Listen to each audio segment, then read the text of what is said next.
Good evening, ladies and gentlemen. Welcome to the second day of the Bangalore Literature Festival. We now have a session on a dream of a revolution based on the biography of the late Jayaprakash Narayan, written by Sujata Prasad. Talking to Sujata Prasad, we have a very eminent person. Madam Syeda Hameed will be in conversation with Sujata Prasad for this session. Over to you, Syeda ma'am. Thank you. Thank you very much, Ravi. We start the session. The time is very limited. But, we have, when I look at this book and I'm going to start talking to Sujata, and she will, of course, everyone wants to hear her. I want to hear her too. We have a saying that trying to talk about this book and discuss it with Sujata in half an hour is like collecting the ocean in a goblet. So half an hour is really countdown time. So I'm going to try to do whatever little, my modest best. So let me start straight away.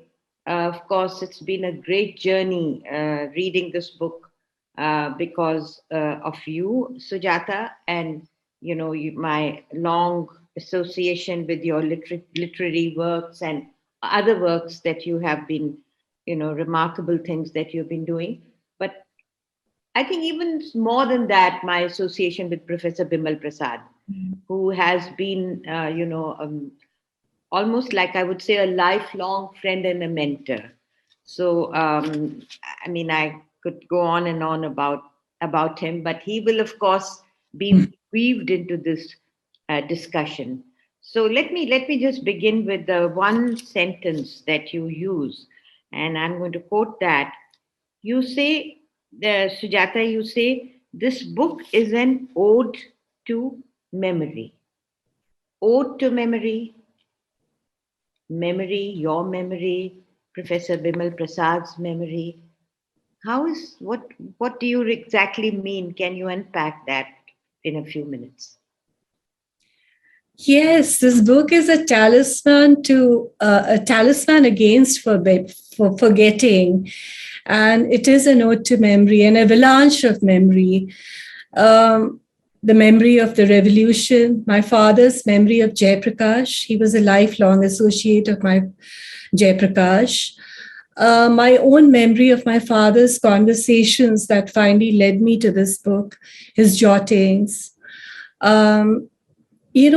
Memory is a metaphor that works at several levels in this book. And as we roll along, we will keep getting back to the act of memory and the act of forgetting.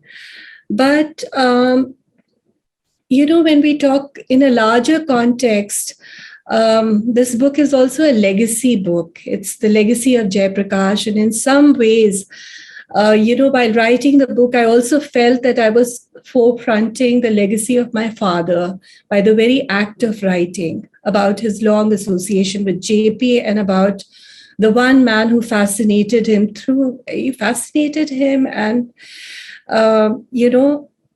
he sort of engaged with him throughout his life. So just to keep it at the focus of Professor Bimal Prasad and JP, 10 volumes on JP, and his, I remember his office in Teen Murti in the Nehru Memorial Museum and Library lined with books. And that's the time that he was, really engaged in it. I'm talking of the 90s. He was engaged, in fact, with his legacy right through. His first book, Socialism, Sarvodaya and Democracy, which had selected, pieces of Jayaprakash Narayan's writings, that was published in 1964. And the engagement continued, Then came the Revolutionaries' Quest. There was another book called Quest and Legacy. And then his very, very book, that was really dear to me. This is a book on Gandhi, Nehru, and Jayaprakash, Studies in Leadership. And then, of course, in his 80s, he started working with such stoic determination on the 10 volumes that you're talking about. And I know about your close association during that period, and you've just spoken about his his little office at the Tirmurti library. But yes, it did Yeah. start much earlier. And I know it's not exactly about this book that I have in front of me, but I also think of your mother's book, which is, to me, that was the three women that she wrote about. So that memory kept merging. So maybe you want to say a little bit about that before we dive right into this book. Yes, my mother's last work was a small book written in Hindi, published by Vani Publications. It was a book on Kasturba, Kamla, and Prabhavati. Not written in a monolithic fashion, but in a very, very nuanced fashion, very intimate fashion. When she finished writing about Kamla, she died. She passed on, and I, I sort of, my father was too emotional at that point to start working on the last bit, which was on Prabhavati. I remember that with his guidance at that point, this was in 2001, I finished the book. I wrote the Prabhavati chapter. So in a sense, it was, I was preordained. This book had to happen. It had to happen through me. Yes. Yeah. And that really brings me to the point that I was, I really wanted to open it with this, and is that, this whole dramatic shift from, and now I'm talking of Jayaprakash, and now bringing Prabhavati and Kasturba and Gandhi and Mrs. Gandhi, they all merge. So this dramatic shift in Jayaprakash from socialism to Gandhism, and the role played by Prabhavati in this transition, that is so nuanced, it's so complex, and something that you also write in your preface. I think it's a preface that or introduction. Yeah, it's an introduction that even Professor Bimal Prasad didn't want to go too deep into Prabhavati, Jayaprakash, this whole thing about celibacy. And that to me was his generation's stayed away from this, and the relationship between Prabhavati and Mahatma Gandhi. So, and you went right into it, and you said, yes, you're going to do that because that was your conviction. So why don't let's talk about that. Yeah. So I often felt while writing the book that I had to step out of my own skin and step into his skin. But then I realized that that was not going to be possible. So I started probing a little deeper into relationships, and I think my father would have liked to see it more as a political biography. But for me, it was a very intimate biography, and I was trying to see it from a novelist's perspective, a novelist's eye for detail. My mother's book helped me. My mother's book had probed this relationship. So I got hold of a lot of their letters. The letters that were exchanged between Gandhi and Prabhavati were there in my mother's book, and the rest I found at the Mahila Charkha Samiti in Patna. They had a very close relationship. He was the quintessential doting father. He was a mentor. But more than everything, he was her soulmate. She used to confide in him. She used to get scolded by him. And, there would be these phases when Gandhi would be traveling and she would be left back at Sabarmati Ashram, and she would be completely desolate, broken. She would cry. She would say that, the period of absence was getting to be unbearable. So she was a feisty, diehard Gandhian. I'm glad that you've talked about his Jayaprakash's transition from Marxism to Gandhism, though I don't think it was so much of a transition as, merging both these ideologies together. There has been an attempt, and my father used to decry this attempt, a reductionist attempt of limiting Jayaprakash's role only to the so-called JP movement or the Bihar movement and the restoration of democracy. But I think it went far more than that. He tried to liberate the idea of socialism from its doctrinal moorings and bring it closer to the Indian context. And I think this is very important. So yeah, okay, go ahead. Yeah. No, you were going to ask No, me. I'm just going to go probe a little bit more into the relationship because you've delved into it. What was the relationship? What was the unilateral vow celibacy? Why and how did it So, affect?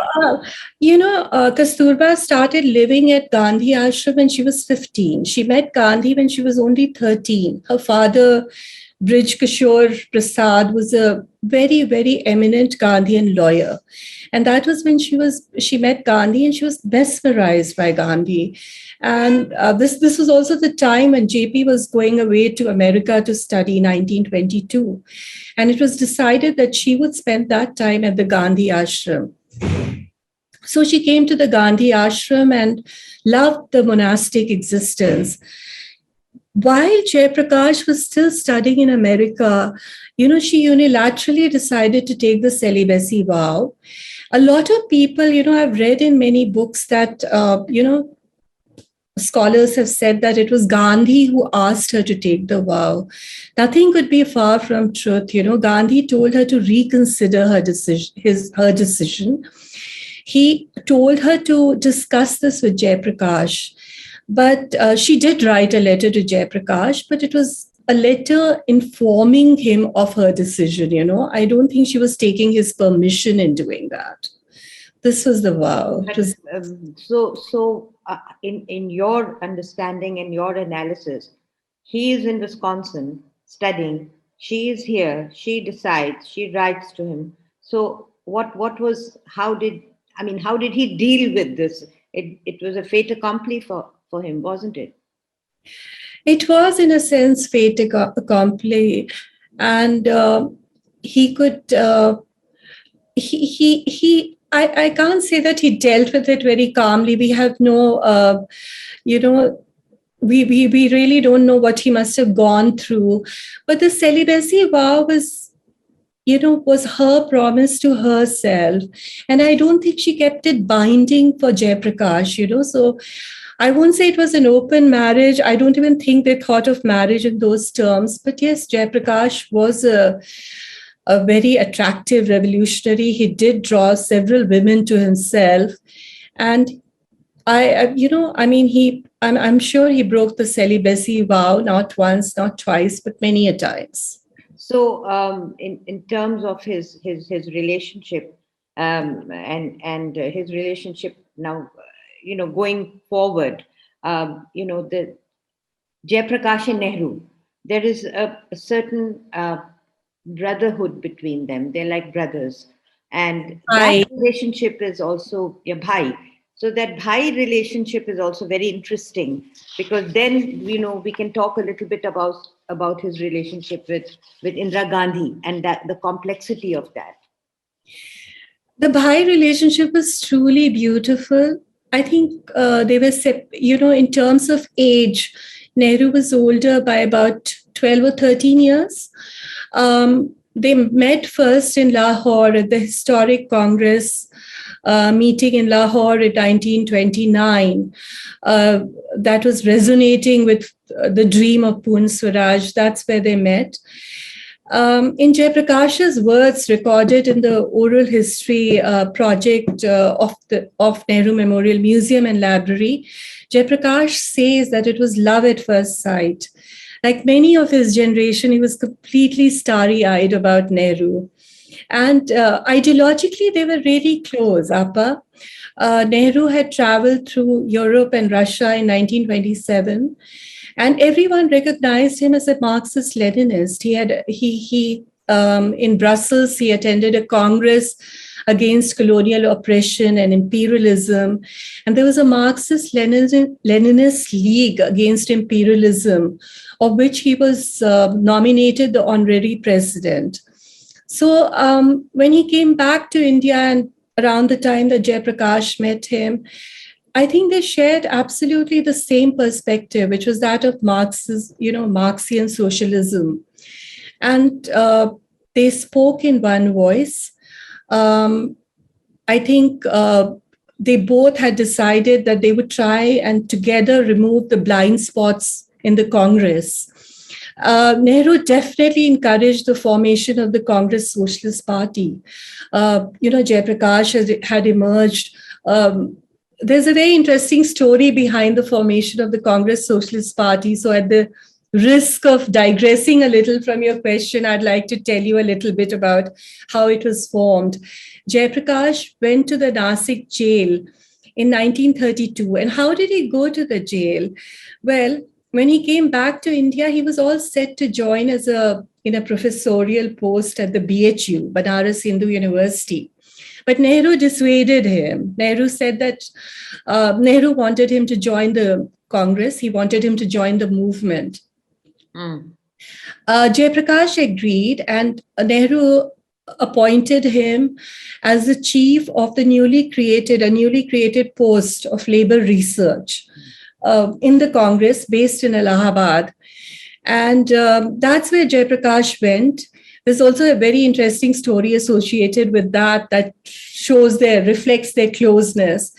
Nehru was incarcerated in the Naini jail at that point, and his father was renovating a portion of Swaraj Bhavan.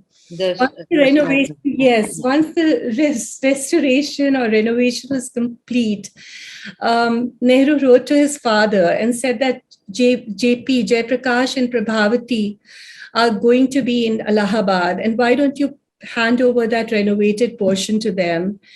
And quite that easily, because they had such a sense of brotherhood, Jayaprakash and Prabhavati started living in Swaraj Bhavan. And since you are so interested in relationships, it was a relationship of closeness, not only between the two bhais, but also between the two wives. Kamla and Prabhavati grew extremely close to each other.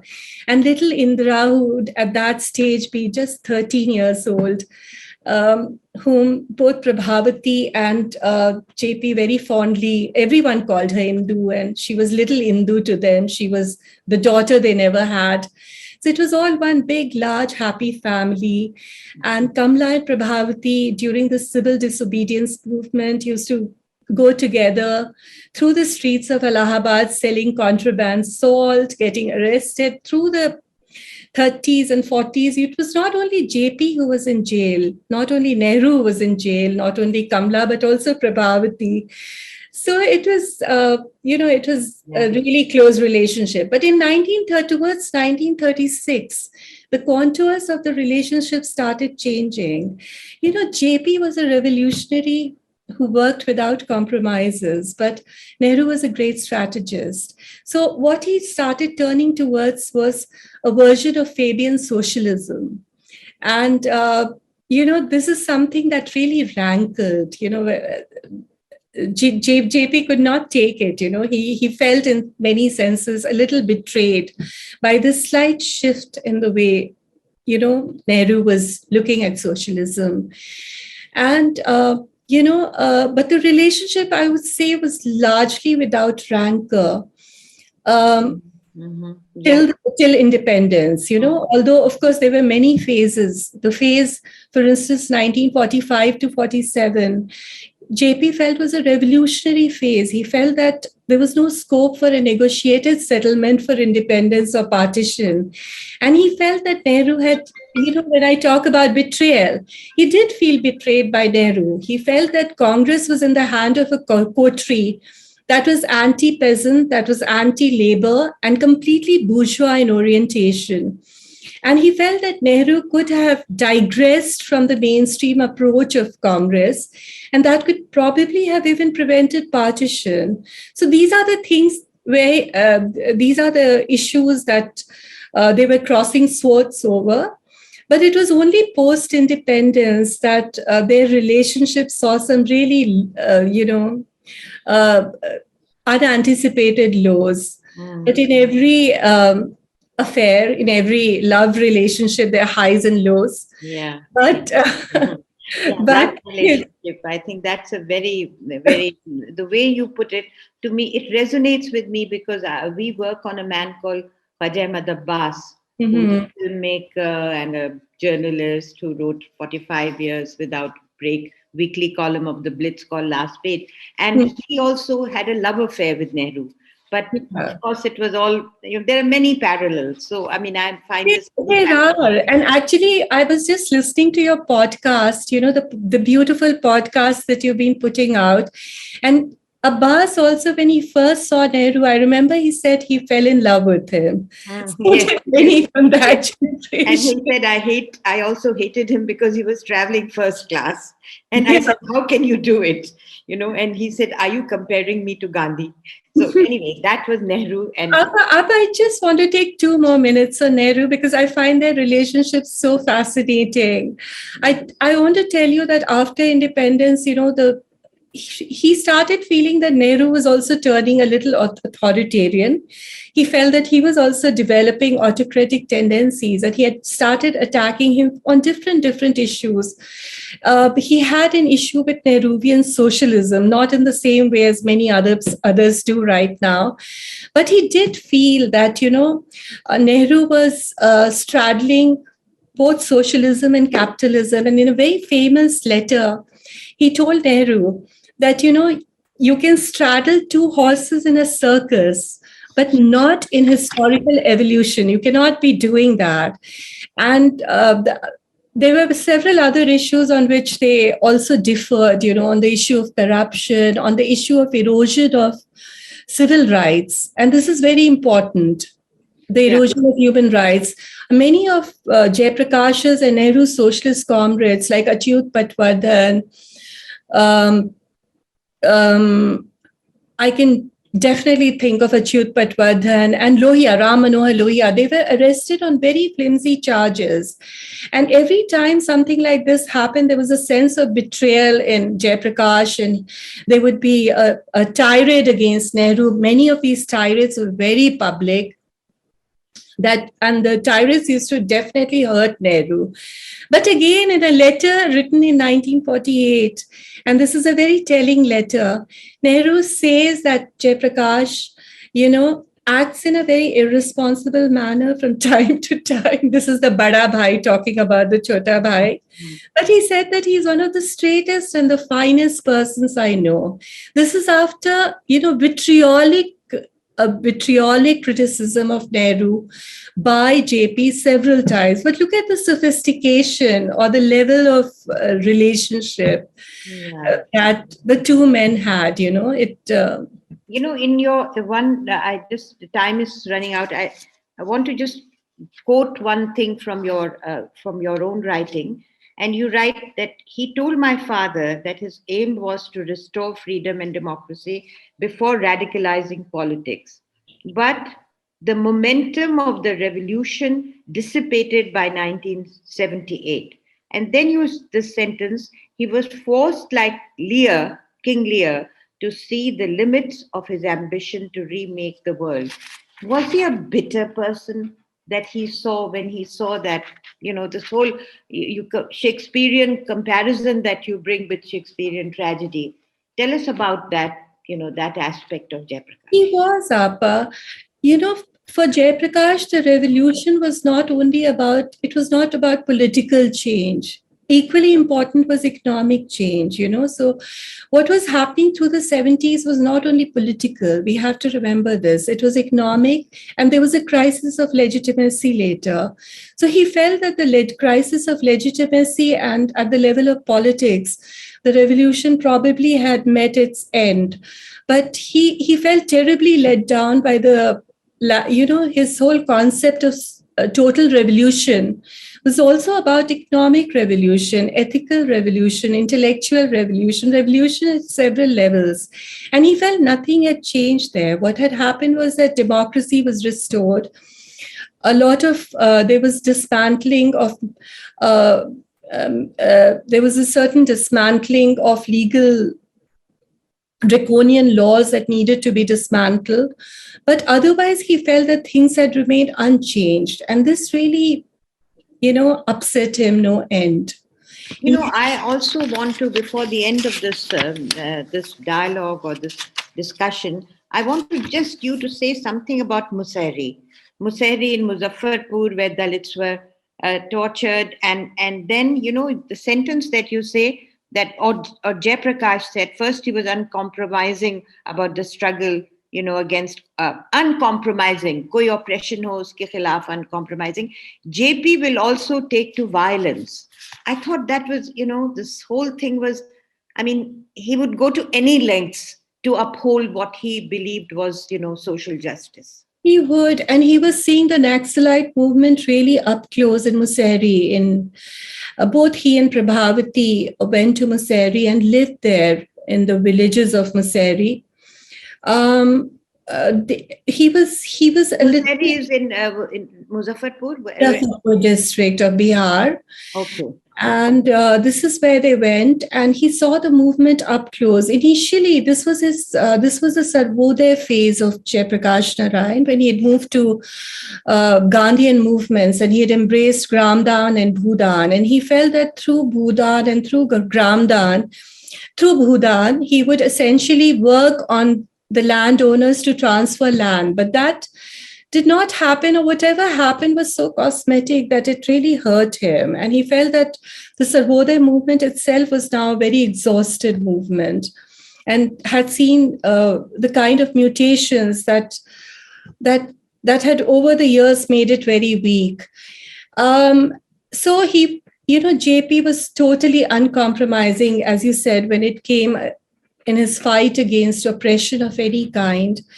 And seeing the plight of the landless laborers and the marginal farmers, this is what he said.